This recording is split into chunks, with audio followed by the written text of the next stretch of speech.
यो चाहिँ हाम्रो आइटेल भिजन 3 यसको चाहिँ कसरी हामीले चाहिँ यो डिफल्ट होम एप भन्ने सिस्टम चाहिँ हुन्छ प्रब्लम यसमा चाहिँ सिस्टम प्रब्लम आयो भनेदेखि चाहिँ हाम्रो फेसबुक युट्युब एप्सहरू कुनै पनि प्रायः जस्तो चल्दैन है। यो नचल्नुको कारण भनेको चाहिँ कुनै पनि बेला हामीलाई भिडमेट चाहियो भनेर अथवा गेम खेल्दाखेरि मान्छेले प्रायः जस्तो चाहिँ टाइम फ्रीमा पाउँछ भनेर गर्दाखेरि चाहिँ यो समस्या चाहिँ आउने भएको हुन्छ।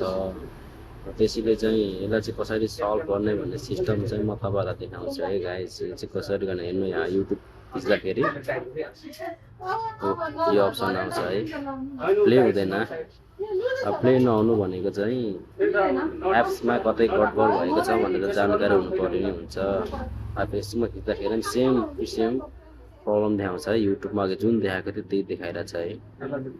अब यसलाई चाहिँ के गर्ने भन्दाखेरि अब सेटिङमा जाने, सेटिङमा गइसकेपछि यहाँ टाइप गर्दा पनि भयो, जानुभयो। अब यसलाई अब यही टाइप गर्न चाहनुहुन्छ भने मैले जस्तो यो डिफल्ट एपमा गयो, त्यसपछि डिफल्ट एप्समा आफै सिलेक्ट गरेर चाहिँ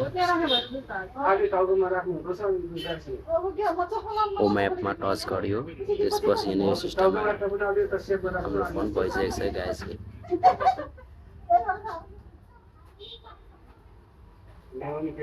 भन्दा हुन्थ्यो कहिले ताल परेन अवश्य अब यो सिस्टममा आउँछ। यो भनेको चाहिँ हाम्रो यो फोनमा चाहिँ गुगलको पनि तपाईँको पासवर्डहरू हाल्नुपर्ने हुन्छ, तर थाहा भएन भने फेरि नयाँ आइडी बनाउँदाखेरि पनि चल्छ है। कन्टिन्यू आइडी हान भनिरहेको छ क्या, त्यो भने चाहिँ यो जिमेल आइडी भेरिफाई भइसकेको छैन भन्ने दिनुहुन्छ कि त्यो यहाँ पासवर्ड हाल्नुपर्ने हुन्छ, त्यसको पासवर्ड हाल्नु भने ठ्याक्कै चल्छ, नत्र नयाँ हाल्यो कि यो चाहिँ मलाई थाहा भएन नि त।